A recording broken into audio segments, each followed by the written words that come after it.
যে ইসরায়েল গাজাকে ধ্বংসস্তূপে পরিণত করেছে, সেই ইসরায়েলি আজ জ্বলছে ভয়াবহ দাবানলে। শহরের পর শহর জুড়ে গ্রাস করছে আগুন। হে যেন প্রকৃতির নীরব প্রতিশোধ। চলুন পুরো বিষয়টি বিস্তারিতভাবে জেনে নেওয়া যাক। 15 মাসেরও বেশি সময় ধরে ফিলিস্তিনের গাজায় চালানো হচ্ছে এক নৃশংসতম সামরিক আগ্রাসন। বোমা আর ক্ষেপণাস্ত্রের শব্দে দিনরাত কেঁপে উঠছে এই অঞ্চলটি।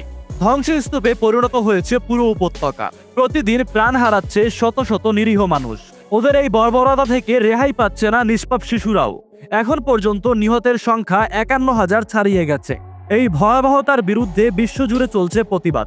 এই মানুষগুলোর জন্য প্রার্থনা করছে কোটি কোটি মুসলমান, কিন্তু বাস্তবতায় তারা অসহায়। গোটা দুনিয়া যখন নিস্তব্ধ, তখনই যেন প্রকৃতি নিজেই কিছু করার সিদ্ধান্ত নিল। যেন আকাশের গর্জনে ধ্বনিত হলো, জুলুমের জবাব একদিন ফিরেই আসে। ভয়াবহ দাবানলে পুড়ছে ইসরায়েল। তীব্র তাপ এবং প্রবল বাতাসের কারণে দেশটির বেশ কয়েকটি শহরে আগুন ছড়িয়ে পড়েছে।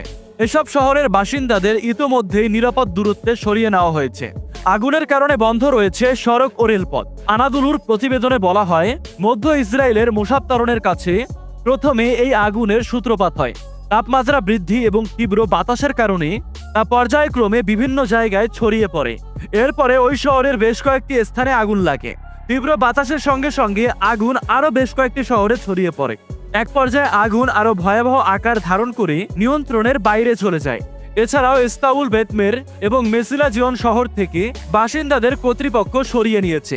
ভয়াবহ এই আগুনের ফলে সড়কের গাড়ি চালকরা তাদের যানবাহনকে ফেলে রেখে শহর ছাড়তে বাধ্য হন।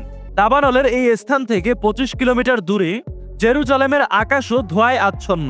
হ্রাস পেয়েছে বাতাসের মানের স্তর। এখানকার পরিস্থিতি এতটাই বেগতিক যে আগুন নেভাতে হিমশিম খাচ্ছে দমকল কর্মীরা। ইতোমধ্যে আগুন নেভাতে গিয়ে 7 জন দমকল কর্মী সহ কমপক্ষে 9 জন আহত হয়েছে। জনসাধারণকে সাবধানতা অবলম্বন করতে এবং ক্ষতিগ্রস্ত এলাকা থেকে দূরে থাকার নির্দেশ দিয়েছে পুলিশ।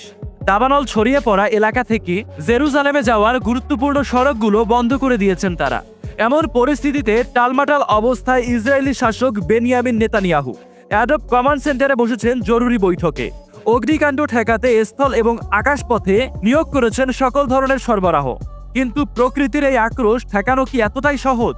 এই দাবানল যেন অবচেতন পৃথিবীর নীরব প্রতিশোধ। এটা মনে করিয়ে দিচ্ছে গাজার সেই নিষ্পাপ শিশু ও নিরস্ত্র মানুষগুলোর কথা, যারা প্রতিদিন হচ্ছে এই ইসরায়েলি আগ্রাসনের শিকার। প্রকৃতি যেন নিজেই বলছে, অত্যাচার যতই দীর্ঘ হোক, এর বিচার একদিন হবেই।